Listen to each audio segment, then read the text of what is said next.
Hi everyone, this is Jim and welcome back to my YouTube channel. At ito na nga ang What Barbie Fortesa Learned About Love After the Heartbreak. Tony Talks, yung interview ni Miss Tony Gonzaga kay Miss Barbie Fortesa. So yun na nga guys, hindi ko nilagay yung buong video kasi gusto ko panoorin nyo yung original video ni Miss Tony Gonzaga para tumaas yung views. Malay nyo, i-guess ulit si Barbie. At yung ano lang, yung konting, yung mga favorite parts ko lang ang lalagyan ko ng reaction. Okay? Una ko naupo si David. Yes. Eh, Opo. syempre, napag-usapan ka namin noon. Eh, di ba parang kayo talagang siniship? Yung pala ang term Yun ang Gen Z term ngayon. na magkatuluyan. Pero syempre, bago natin pag-usapan yung sa love life, Ayun na nga, maganda yung interview kasi marang pinag-usapan about David dito sa interview na to. dahil may pinagdaanan ka rin sa love life mo. Pero ngayon single? Opo, single po. Single na single. Binasa ko Single na single. Meron bang slight lang? yung iba kasi single-singlean lang. Single-singlean lang. Hala, may kakilala kaming ganun. Charot. Pero may ka-MU eh. So, hindi mo sabing single-single ba talaga? Correct. Pero ikaw, wala. Talagang Single-single. kahit na siniship nyo kami, single na single pa rin siya. Single. So ayun na nga, diretsahan na sinabi ni Barbie na wala siyang ka-MU. Hindi niya ka-MU si David. Single na single siya. No? Wala siyang tinatago. Public mo ba yung love life mo, yung past? Yes. Very public yun. Very. Parang hindi naman namin sobrang sugarcoat lahat. Ako rin, gusto ko rin kasi maging transparent sa mga tao as to how they see me as much as possible. Gusto ko lang din kasi puro positive yung nakikita nila sa akin. Kumbaga yung negative, iiwan ko na siya sa loob ng bahay, ganyan. Tama naman yun, para good vibes. Yung laging positive trait mo. Yung pinapakita mo sa mga tao. And kasi I don't think it will be good for anyone to share my negative side. Siyempre tayo mga artista, meron tayong responsibility to always influence in a good way, to always encourage, to always inspire. So, ever since, naging mindful naman ako dyan sa bagay na yan. So, True, ever since nga, maganda yung image talaga ni Barbie. Hindi siya nasira, guys, ever. ano yung healing dun sa being in a relationship for 7 years and then now single? Masaya eh. Yung transition? Masaya, smooth. Yung transition wasn't as painful as some people painted it to be. Ay, talaga nga namang. It's not as painful. It wasn't, Kung paano actually. pinaint. Paano ba nila pinaint? Ewan ko rin sa kanila. Ano bang ginamit nila? Ewan ko din. True, di ba? Parang ginawang heartbroken si Barbie, pero hindi naman. Parang masaya-masaya pa siya. Excess baggage remove, parang ganon. Pinaint nila as painful yung breakup. Yung iba, kasi nga pag breakup, di ba, usually. Kasi 7 years. Yes. Siguro sasabi ni Miss Tony, alam mo ito si Barbie, masyadong maraming tinatago to. Parang lahat good. Pero kasi hindi ko alam kung bakit. Pero it just goes to show how healthy the relationship was. Tinignan namin siya as for the growth din talaga ng Yung bawat parang isa. hanggang dito na lang pala. Yes, and Yung it was a good run, definitely. In fairness, nag-enjoy naman pala siya sa relationship niya with Jack Roberto. Sa bagay nung mga bago-bago sila, pinapanood ko naman yung vlog nila, in fairness. Nung huli na lang, hindi. We were very happy. What did you learn from that relationship? Kahit na may karelasyon ka, always make time for yourself. Always make time to spend it with yourself. Ganyan. Magkaroon ka ng me time para din may sarili kang identity. Makilala mo yung sarili mo outside the relationship, even if you are in a relationship. Para din ikaw sa sarili mo, nag-grow ka kahit nasa isa kang relasyon. Ganyan. Yun na nga, very well said kay Miss Barbie Fortesa. I still love it. So, ganun ang ginagawa mo ngayon? Yes. Loving myself. Nandun kami sa era. Yes, talagang self-love era talaga. Mahilig kasi ako po sa kape, tsaka sa mga pastries, mahilig akong kumain. So, yung mga nakikita ko mga restaurants, cafe sa TikTok, pinupuntahan ko. Tapos Dinadate mo yung sarili mo? Yes, tapos nagbabasa akong libro doon. Talagang picture-picture, ganun. True nga, self-love era nga si Barbie, no? Eh, paano yan? Di ba usually kapag broken-hearted ang isang babae, nagiging magnet siya ng mga manliligaw. Di ba parang, uy, single. Paano mo yan hinahandle ngayon? Alam nyo, Miss Tony, doon ako nahihirapan. Ang lakas talaga nga naman. Nagkahirapan ako. Hindi, nahihirapan. Grabe, I so love Tony pag nag-host siya. Yung nag-iiba siya ng tone at saka ng boses, di ba? Ako kasi for the longest time, I was in a relationship. Yes. So now that I'm single, I don't know when someone is trying to show Nagpaparamdam. interest or just really genuinely like caring for me or talagang friendship lang yung gusto or flirting na ba to. Hindi ko ma-navigate. Hindi namin ma-discern. Diretsuhin nyo na kasi. Hindi ko talaga naiintindihan yan. Pasensya na kayo. Nag-message na sa mga applicants. Oo, pasensya. Actually, pati kami nalilito kay David. Diba? No, hindi mo ba alam kung flirting na yon, kung genuine friendship ba, diba? Kaya nga pati fans nalilito, diba? Kung totoo ba yung pinapakita niyang caring or friendship lang talaga yon, genuine friendship. Sana. Oo. Rekta nyo na to. Either be direct or hindi ko talaga maiintindihan yan. Pasensya na. So, kumbaga, ito ang puso mo ngayon. Naku po. Ito ang heart mo ngayon. Nakaganyan ba siya? Nakaganyan? Oh, nakaganyan? Lord. Feeling ko naman nakaganito. Ay, nakaganyan kami. Nakaganito. Okay, we are open. We are open for applicants. Ay, gusto ko yan. Kasi O, diba? Nagpaparamdam na si Barbie sa mga manliligaw. At saka yung mga nagpaparamdam, diba? Yung manligaw na kasi. Wala pa kasing diretsahin na si Barbie kung gusto niya. Mukhang wala naman kasi nag-guardia. Hindi naman siya yung ginagwardiyahan ni David para hindi ligawan. this is the era where you can choose. Yes. Paano yun pag siniship kayo ni David? Si David parang hindi... kay David? Hindi O, diba? Grabe. Parang ayaw niya rin masyado ni Barbie na pumunta yung usapan kay David. Kasi tungkol nga sa kanya yung yung interview, diba? Kasi si David parang hindi na rin alam kung ano isasagot dito nung kinausap ko. Kasi talagang... Bakit? Ano bang tanong?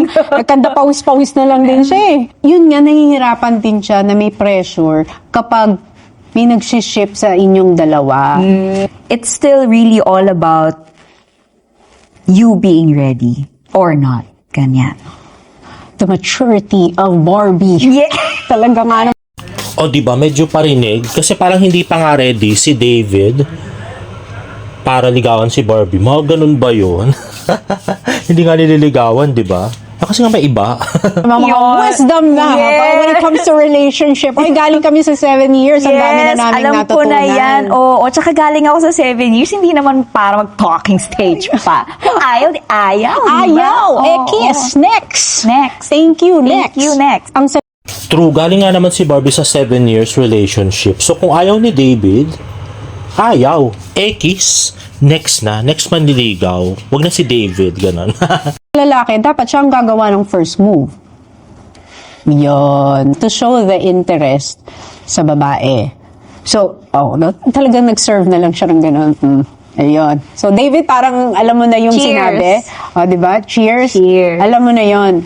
Meron ka na ba? Dapat naman talaga, kung gusto ni David si Barbie, dapat siya yung gagawa ng first move para ipaalam kay Barbie na interesado siya talaga. Kung wala naman siyang ginagawa kagaya ngayon, diba? Hindi nga siya interesado kay Barbie. Boundaries and like qualities na ito ang mga non-negotiable. Ano nga ba? Gagawa ka na ng model na ito. Yes! Gagawa na tayo ng bagong model. Ito na ang mga hinahanap ko sa relationship at this stage of my life. Ay, tinanong ko yan kay David. Ano? Ano yung mga qualities? Pasok na nga daw eh.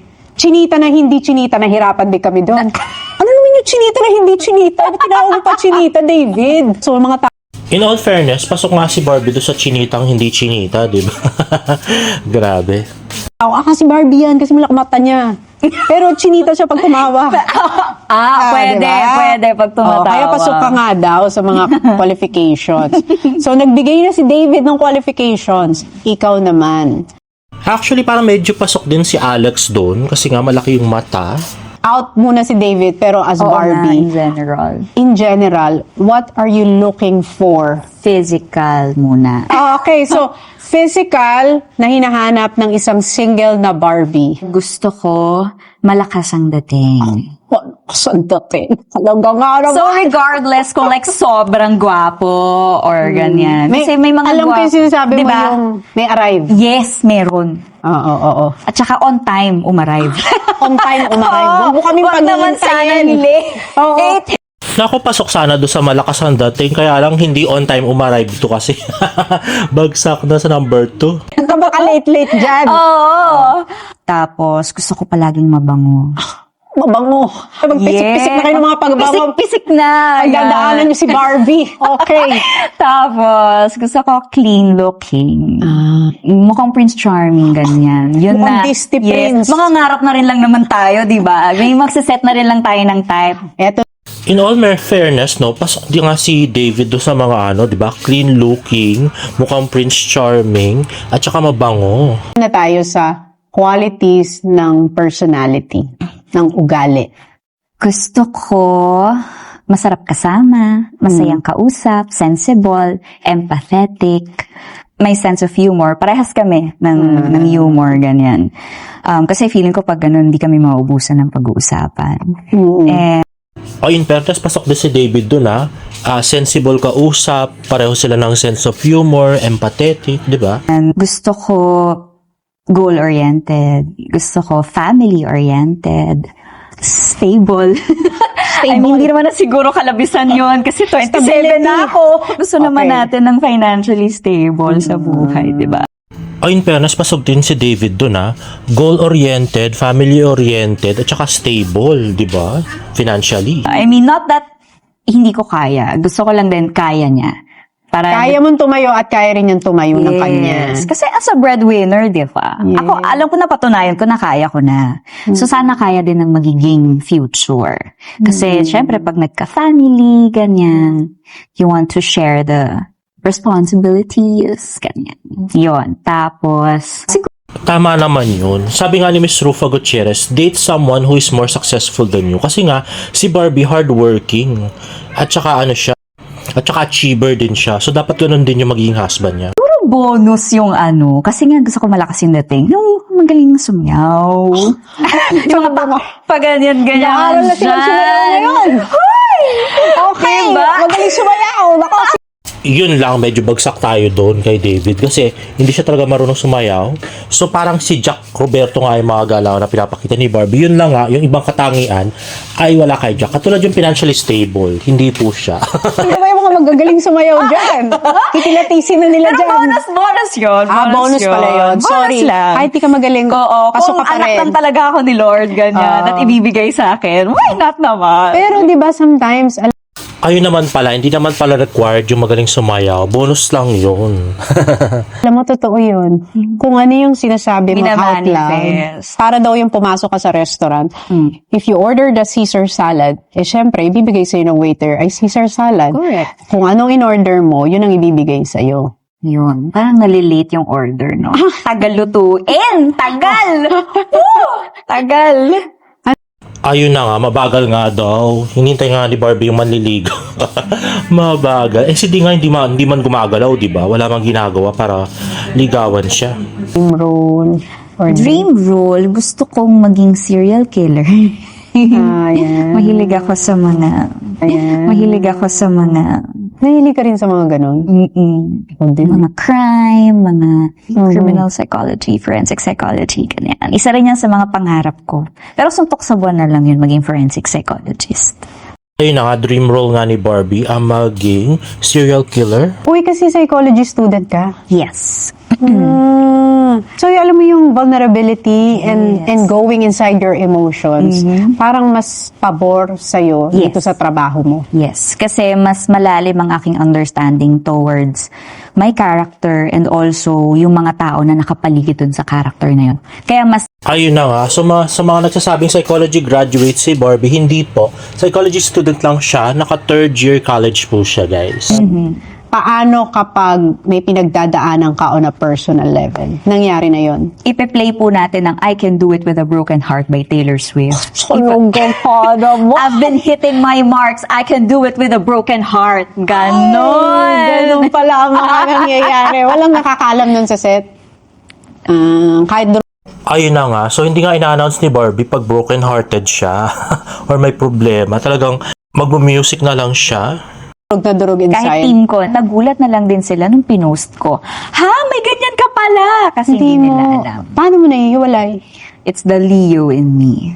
Ganyan pala mga Leo. So may natutunan tayo. May ganyan. Kaya dapat you always have to check on them, mga Leo. Kasi we want to deal with our problems internally. Yun na nga, kaya hindi natin nakikita si Barbie na nakasimangot o na problema sa sa on cam. Lagi siya nakasmile, di ba? Kasi ayaw namin nakikitang mahina kami. May pinagdadaanan ako pero tsaka na, may monologue pa ako. Magme-memorize muna ako. Sa bahay na ako iiyak, yung ganyan. Naka-scheduled post, kumbaga.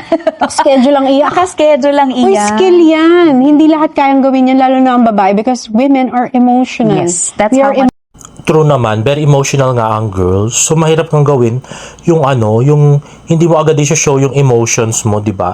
Ibang skill yun ni Barbie. I love what I do.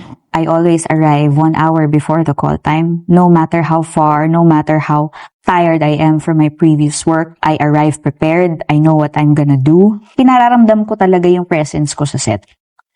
Ayun na nga, kaya laging maaga si Barbie sa set kasi nga pinararamdam niya yung presence niya at saka yung professionality niya. Intentionally. Kasi gusto ko pag nalaman ng makakatrabaho ko, whether it be prod or artist or director, si Barbie Forteza yung makakatrabaho mo. Magre-ready din sila kasi alam nila ganun ako magtrabaho. O, di ba? Kasi nga Barbie is well known for being early at work. Kaya yung mga yung mga kasama niya magre-ready din. Mahiya sila kasi kung late na sila darating tapos si Barbie ang aga, di ba? Mahiya ka naman. Thank you very much for sharing. Ay, na yun! Oh, di ba? Hala, di ko pa Nabitin ka. naubos. Alam mo ba na isang oras na tayo nag-uusap? Talaga ba? Oh, ganyan Oh my talaga. gosh. Hindi mo mapapansin ang usapan. I love it. Di ba? Ang ganda kasi ng usapan ni Miss Tony at saka ni Barbie. Talagang feel mo na pareho silang matalino at may sense yung mga sinasabi nila at pareho pa silang komedyante, di ba? So, no dull moment on both. Eh, kaya nga po ganito ang outfit Kaya ko. ngayon nga sasabihin ko, talaga namang grabe naman Yes. pang Empire State Yes, naman yung as a mga CEO. outfit. Oh, as a CEO. Yes. Dahil yan ang bago mo. Yes. Beauty Empire. Ngayon, ang kinahihiligan ko ay pagtakbo. Nasa running era ka pala ngayon. Okay, that is True, nasa running era nga si Barbie. the era of Barbie. The yes. running... Ay, may kasama ka daw tumakbo si... Tumakbo lang? Kayo naman! Ayun na nga. So, kasama niya na tumakbo si, Jameson. Pero, wala yun. Ganun lang yun. For, lang siguro yun. For fan service, dun nga sa Contrabida Academy na malapit nang ipalabas this July. Ko naman! Naalala ko na din. Di ba tapos na ba? Di ba tapos na kanina? Sino nga yung nakausap ko na binanggit ka? No. Bakit may listahan ba kayo? Anong nangyayari ba dito? Sandali lang. Kasi nga... Nagbabay na eh! Meron din ako naringgan. Si Yun, hindi ko gets ko sino yun. Yung naringgan ni Miss Tony Gonzaga. Si Alden, ba? Parang ilang beses niya lang nakasama nag-jogging yun, di ba? Diyos Mario Asep! Lord, ano ba yan? Nagkasigawan na lang And dito. please like, share, and subscribe. Charot. Ayun na nga. So, gusto nating malaman kung sino yung sinasabi ni Miss Tony Gonzaga at nagkasigawan pa dun sa dun sa studio, di ba? Pero, dito nga sa interview na to, sinasabi nga ni Barbie na single siya at nalilito nga siya do sa mga guys na kasama niya kung nagpaparamdam ba, kung kind ba, or flirting na, di ba? Parang si D. At yun, dito rin sa interview na to, makikita natin na hindi totoo yung mga sinasabi nila Pikwa at saka ni KJ na may secret relationship ang Barda. Hindi po. At okay na magpaligaw si Barbie sa iba. Wala pong pambabakod na ginagawa si David Licauco sa kanya, so she is open to shoot suitors na manliligaw basta sana katulad ng mga qualification na sinabi ni Miss Barbie Forteza. Tapos kung pipilit pa rin ni KJ at saka ni Pikwa nga na may relasyon yung Barda, lalos na sinabi na ni Barbie ngayon na okay na siya magpaligaw, di ba? Hindi niya nga alam kung naliligaw or something. Dapat mga next month siguro makita na natin nagde-date si Barbie at saka si David. Sinasamahan niya mag-jogging si Barbie, mas sweet na sinas ni Barbie. Dapat gano'n na mangyayari next month kung talagang this July, kung talagang manliligaw si David. Ang problema kung hindi, ibig sabihin hindi siya talaga nanliligaw, di ba? May iba talaga siya na girlfriend. Anyway guys, if you like this video, please give it a thumbs up and please subscribe to my YouTube channel for more Barda updates in my next vlog. Bye!